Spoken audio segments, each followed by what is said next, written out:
గుంటూరులో ఏసీ కాలేజీలో చదివేటప్పుడు గుంటకరంలో పెద్ద మీటింగ్ పెడితే చాలా మంది వచ్చారు. గొప్ప దైవజనులు, చాలా మంది ప్రజలు వచ్చారు.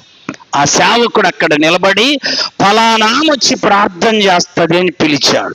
పిలిస్తే ఆమె ప్రార్థన చేయడానికి లేవగానే చినిగిపోయి ఉంది, చీర కొట్టుకుంది. అమ్మా 20, 30, 40 ఏళ్ళ నాడు అందరి చినిగిపోయినాయే, కొట్టుకుండే వాళ్ళం.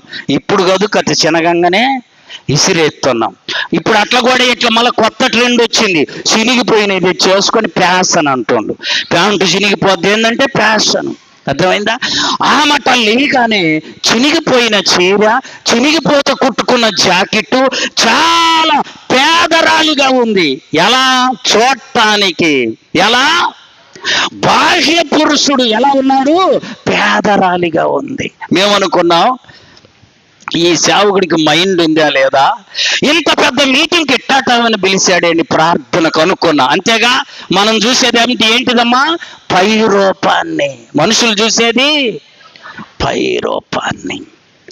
ఆమె వెళ్ళి మైకు తీసుకొని ప్రార్థన చేస్తుంటే ఒక్కొక్క మాట ఒక్కొక్క బాణములాగా అందరి హృదయాలను కదిలించింది. చప్పట్లు కొట్టి ప్రభువును మహింపరచండి.